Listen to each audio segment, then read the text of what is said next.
Di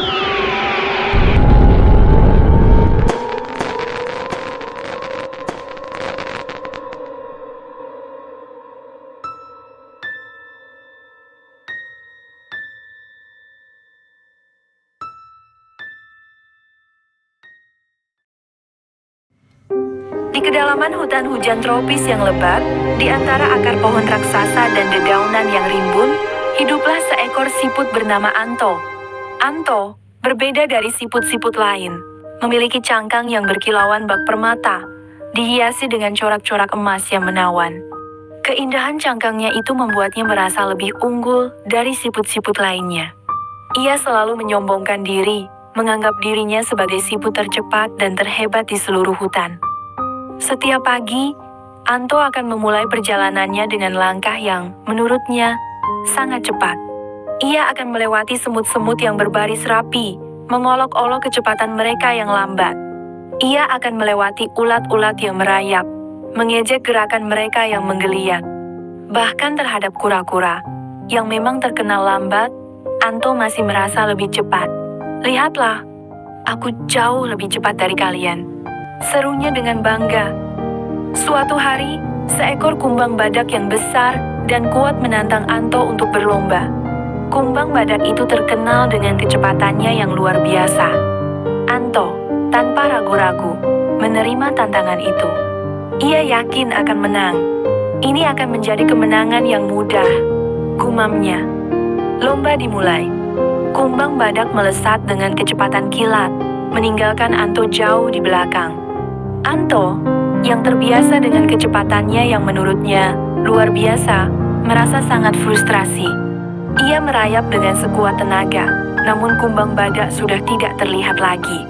Hari berganti hari, Anto masih merayap.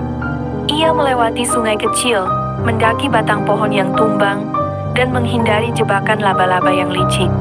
Perjalanan itu panjang dan melelahkan. Ia mulai menyadari bahwa kecepatannya tidaklah secepat yang ia bayangkan. Ia bahkan seringkali tertinggal oleh siput-siput lain yang lebih kecil dan sederhana. Suatu ketika, terjebak dalam hujan lebat, Anto menemukan dirinya berlindung di bawah daun lebar sekuntum bunga teratai raksasa. Di sana, ia melihat seekor katak kecil yang sedang berjuang melawan arus sungai yang deras. Katak kecil itu hampir terseret arus, kelelahan dan putus asa. Tanpa ragu, Anto merayap mendekati katak kecil itu dan membantunya mencapai tepi sungai dengan aman. Meskipun perjalanannya lambat, ia berhasil menyelamatkan katak kecil itu. Katak kecil itu mengucapkan terima kasih dengan penuh syukur. Pengalaman itu mengubah Anto. Ia menyadari bahwa kecepatan bukanlah segalanya.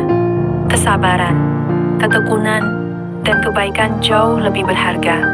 Ia belajar untuk menghargai kecepatannya sendiri, yang mungkin lambat, tetapi konsisten dan teguh. Ia belajar untuk menghargai kemampuannya untuk membantu makhluk lain, bahkan jika itu berarti ia harus merayap lebih lambat. Sejak saat itu, Anto tidak lagi menyombongkan diri. Ia menjadi siput yang paling sabar di kedalaman hutan tropis yang lebat. Ia membantu makhluk-makhluk lain yang membutuhkan bantuan, merayap dengan tenang dan sabar, tanpa pernah mengeluh. Cangkangnya yang berkilauan masih tetap indah, tetapi keindahan itu kini dipadukan dengan kerendahan hati dan kebaikan hati yang tulus.